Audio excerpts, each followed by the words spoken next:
Race number 5 at Belmont on Wednesday will jump at 4:10. It is the Tap Touch Better Your Bet handicap over 1,200 metres.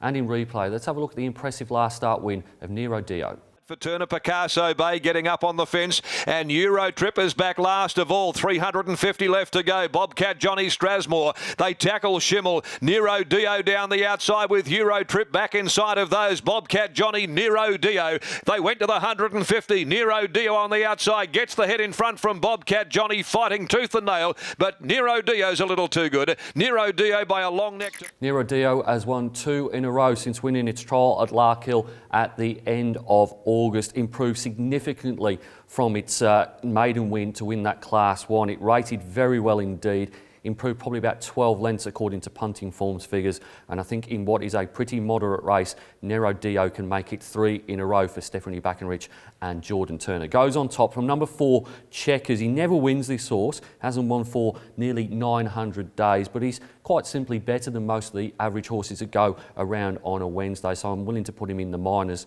Number 6, I'm Icy, is a leader, drawn gate number 1 here for Stephen Parnham and his father Neville. And then number 1, Smart Fox, has won 2 races in a row. They've both been in partnership with Jade McNaught at Pinjarra and then at Belmont, and Jade McNaught takes off 2 kilos again on Wednesday. Top selection in race number 5 is number 5, Nero Dio, to beat 4 Checkers, 6 I'm Icy and 1 Smart Fox. Race number 6 at Belmont on Wednesday will jump at 4:45. It's the Salinger handicap over 1,300 metres, and in replay, let's have a look at the last start second of Gillespie. Now they're homeward bound. He's back with Royal Planet into the straight. Boz Taurus at the 300, slipped away by 2 or 3 now on Tommy Stand Up and Angry Annie, but here comes Tracciato and Gillespie, both putting their claims in at the 150. Boz Taurus in front, but here comes Gillespie, Tracciato, Gillespie going to Boz Taurus, Tracciato, Gillespie the inside, Tracciato the outer. It might be Gillespie. Plenty of changes coming up on Wednesday for Gillespie. The winkers go on, the earmuffs come off, but they stay on before the race. And probably most significantly of all, William Pike is booked to ride this horse for the first time. Takes over from Lucy Warwick, who rode it in the replay race when it was beaten by that much by Tracciato. Would be hard to beat if it reproduces that kind of level of performance. Goes on top from number 4, West 54. Probably should appreciate the 1,300 metres. Was flying home over the 1,000 metres. That was first up. Expecting improvement second up, but has drawn a sticky gate.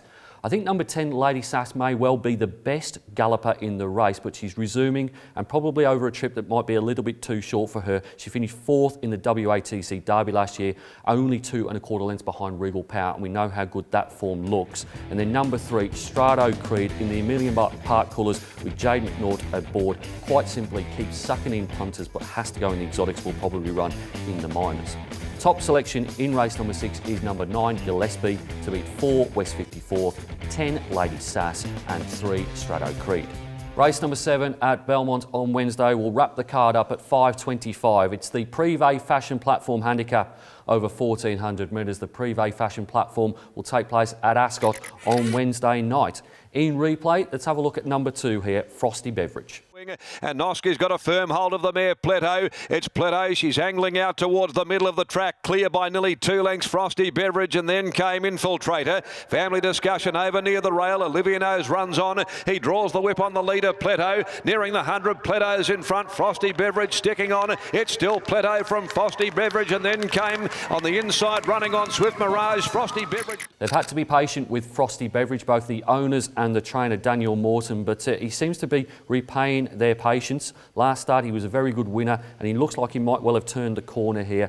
This isn't a particularly deep race, and if Frosty Beverage can maintain what he did first up, he'll be very hard to beat. Goes on top. I can't believe I'm putting Nordic King in for second. That says a lot about the quality of the affair. It was his best effort for quite some time last time out, and he does get the assistance of William Pike for Wednesday's assignment. Number 10, Strashmore, will probably give his sight to his backers if he can cross the lead, but he has drawn the outside gate here for Chloe Azzopardi, 15 of 15.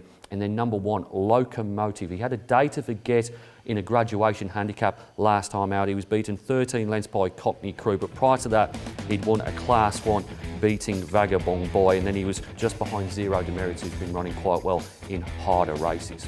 Top selection in race number 7 is number 2 Frosty Beverage, to beat 3 Nordic King, 10 Strasmoor and 1 Locomotive. It's now time to nominate my best bets on the Belmont card, going in back-to-back races here. Race number 4, number 2 Scintillating. I think he's found his race. And in race number 5, number 5 Nero Dio to complete the hat-trick.